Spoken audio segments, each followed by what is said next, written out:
Bonjour Jacques-Christian Roy, très heureuse de te retrouver sur la thématique des étoiles vous parlent. Bonjour Sophia, bonjour les amis, salut vos âmes. Merci Jacques-Christian Roy de nous retrouver pour cette thématique. Alors de plus en plus riche puisque nous avons de plus en plus de questions que nous mettrons en première partie de nos émissions. Et donc on salue tous nos amis internautes qui nous suivent, même s'ils sont peu, ils sont le peu qu'ils sont et ils sont quand même là. C'est important, de toute façon, d'être présent, surtout en ce moment. Alors, il y a une question de Mathilde, Jacques Christian, qui demande comment peut-on se pardonner du passé? Comment on peut se pardonner du passé? Peut-être des actions qu'on n'a pas fait, ou peut-être aussi tout simplement des personnes qui nous ont éduqués dans l'enfance et qui nous ont mal agi. Comment on peut pardonner tout ça? Bon, de tout temps et en tout moment, la notion du pardon est à comprendre comme elle a été expliquée et est à comprendre comme étant la nécessité absolue de se pardonner à soi-même ce que l'on a ensuite attiré à soi. C'est-à-dire que tout ce que nous vivons ne le vit pas par hasard. Quelque part, nous l'avons attiré. C'est pour ça que l'on est toujours rattrapé par son passé, dans une incarnation ou dans plusieurs autres incarnations. Donc, tant qu'on ne se pardonne pas à soi-même, c'est que l'on n'a pas compris qu'on avait une part de responsabilité dans ce qui nous arrive. Comment se fait-il qu'on ne comprenne pas que l'on ait une part de responsabilité? C'est tout simplement dû à l'orgueil. L'orgueilleux ne veut pas reconnaître qu'il y est pour quelque chose dans ce qui lui arrive. Lui, l'orgueilleux, ne parle qu'en chance ou en malchance. Donc, quand on vit des choses pas très agréables, voire carrément désagréables, la seule méthode pour commencer à s'en sortir, à vivre mieux dans son esprit, donc mieux dans l'acceptation, la tolérance, la compréhension et la pédagogie, c'est de comprendre que l'origine de toute joie, c'est la quête du bonheur d'autrui. Et que l'origine de toute souffrance, c'est la quête de son propre bonheur. Cela veut dire qu'il ne faut jamais se mettre en avant. C'est pour ça que je parle souvent en disant mais tous ceux qui mettent leur grade en avant, leur titre en avant, sont des êtres peu éveillés, ce que vous appelez des sots, des imbéciles, bêtes, etc. etc. Mais ils vous en mettent plein la vue parce qu'ils se mettent en avant par leur richesse matérielle et leur titre ou leur grade. Il est nécessaire d'avoir des grades, des titres, puisque c'est une reconnaissance de valeur, chacun dans sa profession, dans son professionnel. Dans son domaine. Cependant, il ne faut pas en tirer un orgueil. Les êtres qui savent ont obtenu ce savoir de par leur évolution.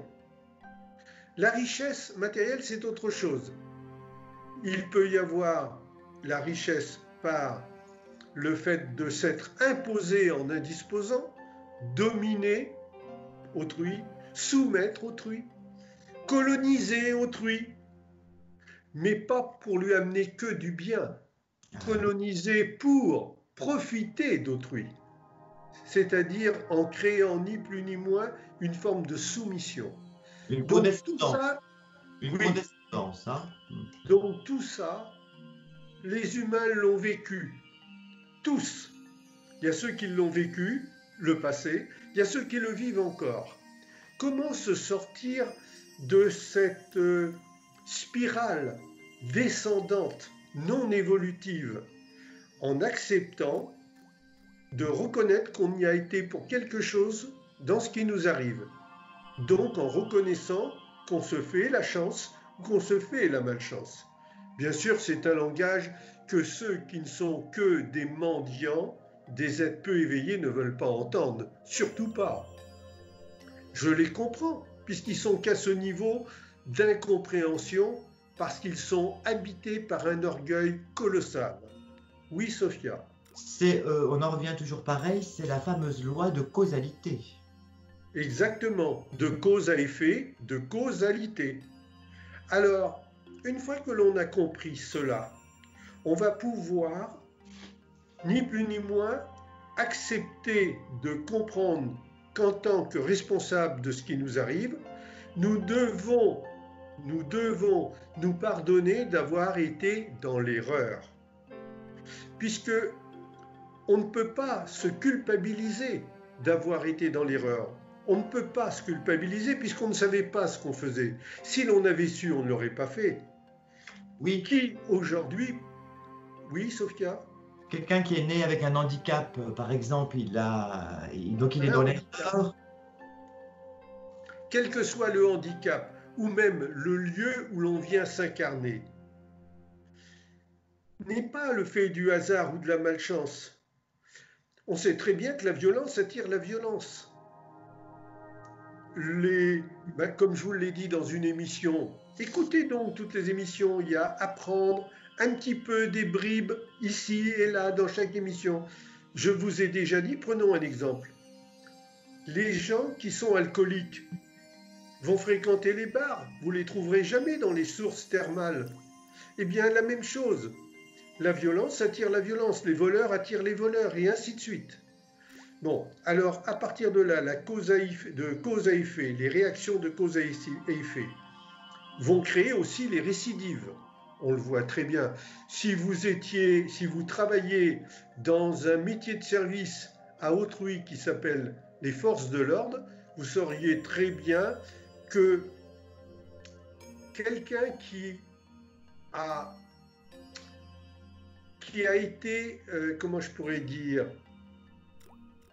qui a créé des dommages à autrui, qui a créé des problèmes à autrui, va recommencer tant qu'il ne sera pas rentré sur un chemin dit spirituel, autrement dit un chemin intelligent de compréhension.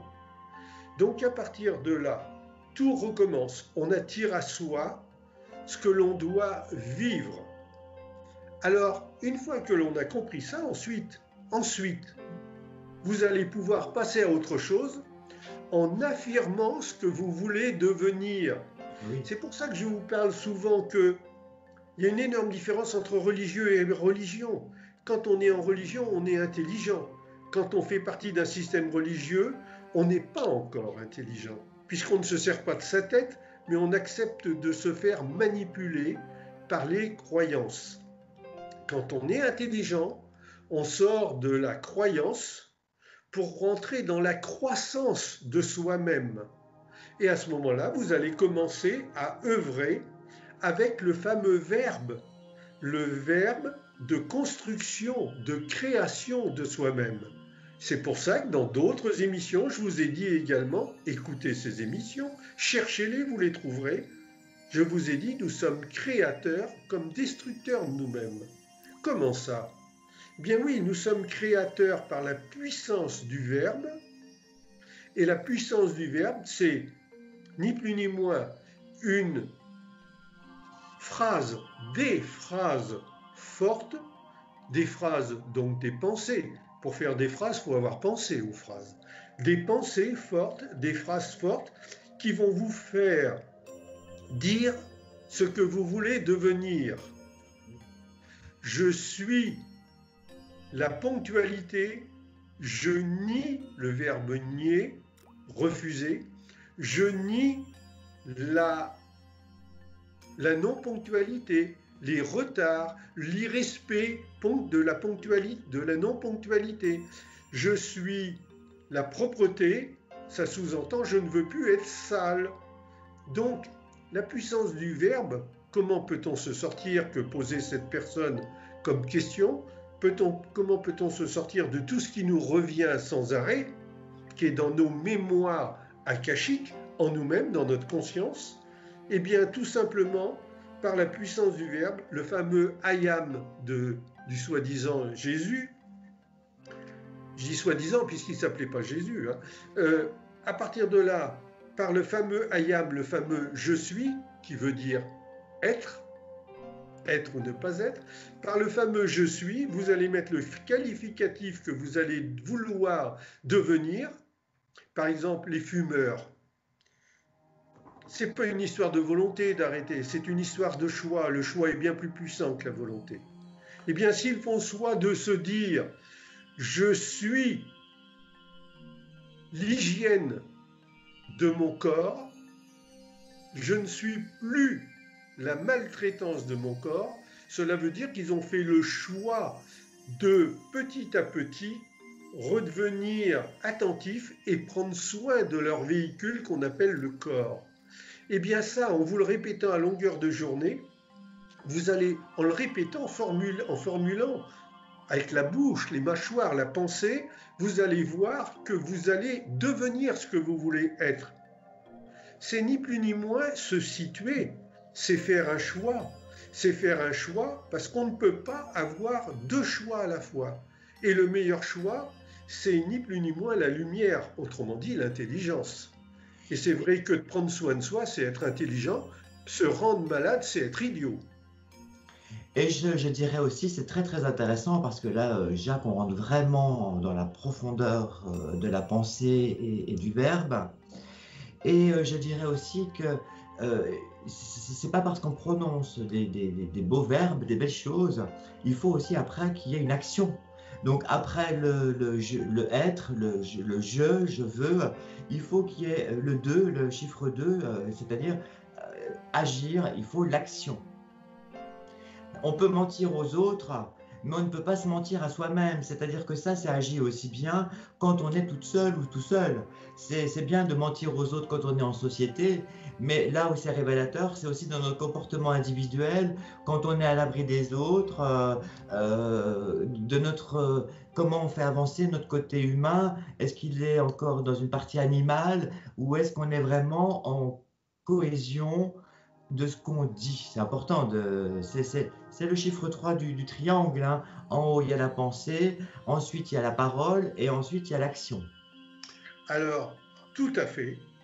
Et à partir de là, c'est en disant le verbe dire, en disant ce que vous voulez devenir, puisque vous avez fait le choix, en disant ce que vous voulez devenir, que vous allez petit à petit alléger votre esprit des conditionnements lourds que vous avez reçus, et en particulier par rapport ou en face de l'allègement, il y a le conditionnement des croyances qui vous expliquent toujours qu'il faut passer par des intermédiaires, ce qui est totalement faux.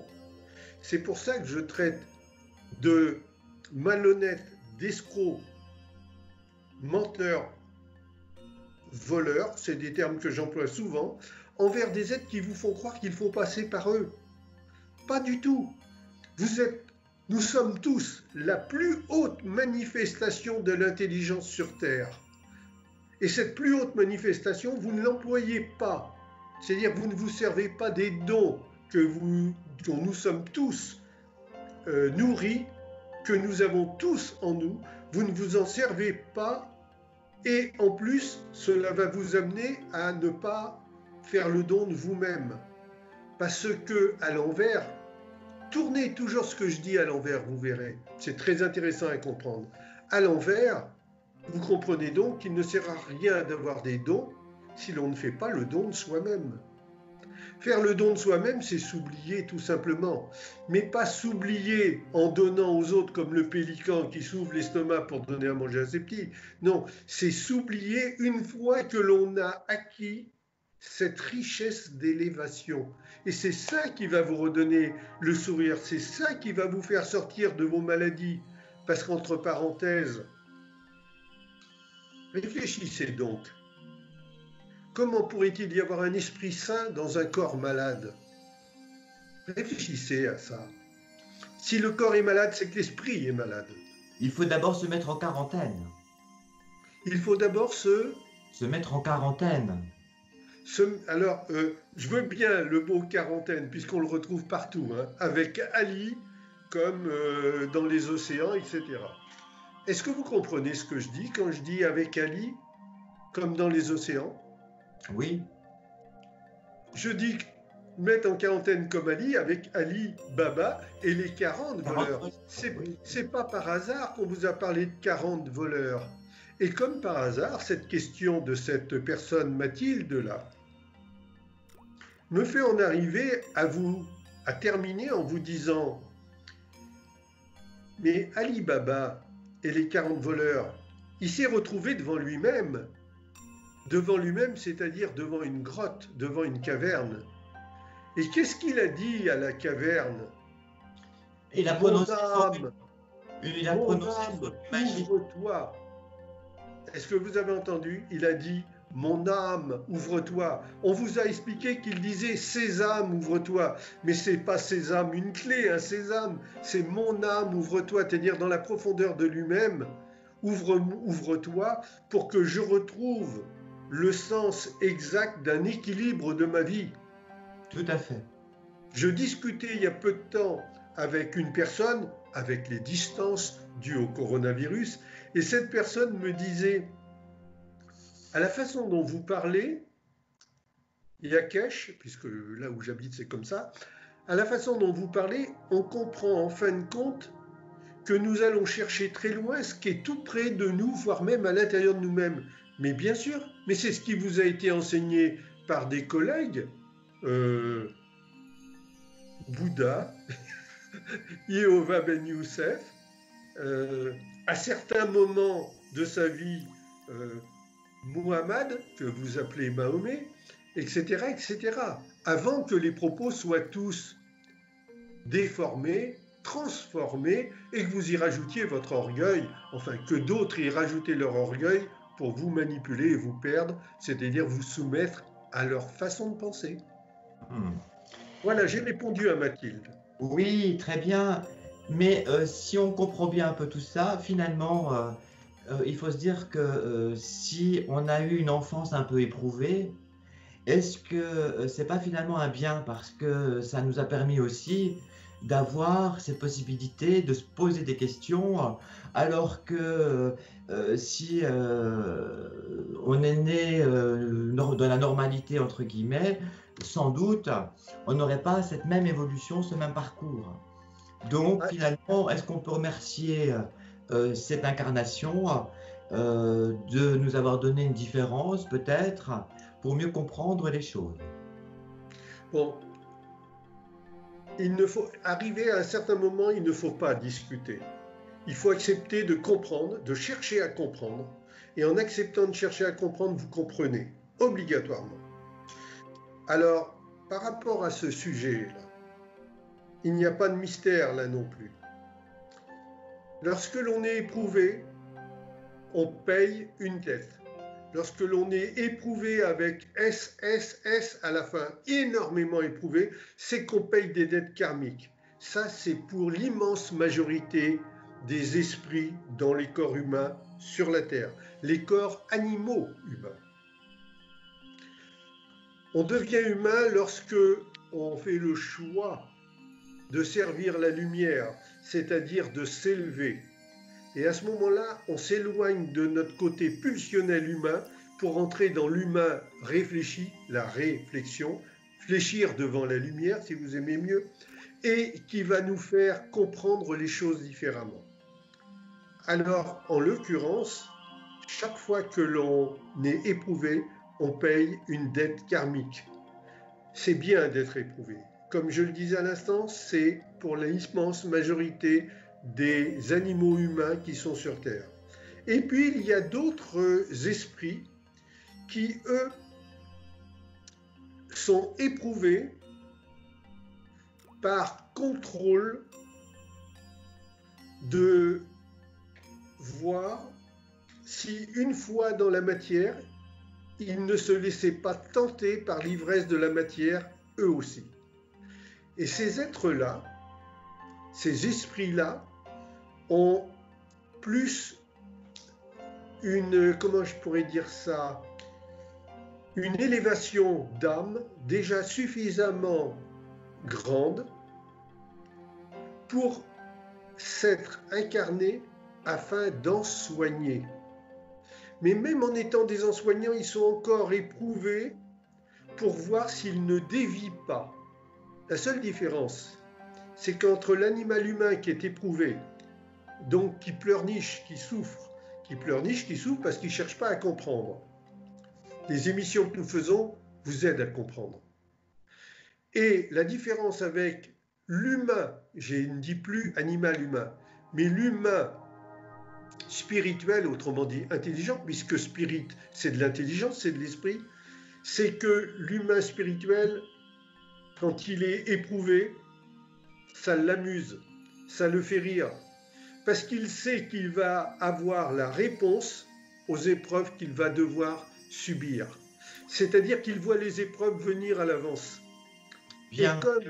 Et comme il les maîtrise, il est donc maître de lui-même, il n'est plus déséquilibré par ces épreuves. Ça, c'est très intéressant à comprendre. C'est ni plus ni moins dans le film Little Buddha, la même image que quand à un moment donné,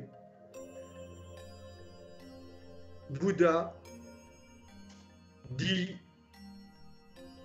au sujet d'un arc, si tu tends trop la corde, elle casse. Si tu ne l'attends pas assez, elle ne vibre pas. Autrement dit, l'humain spirituel a trouvé déjà le chemin du juste milieu, ce qu'on appelle également la voie royale.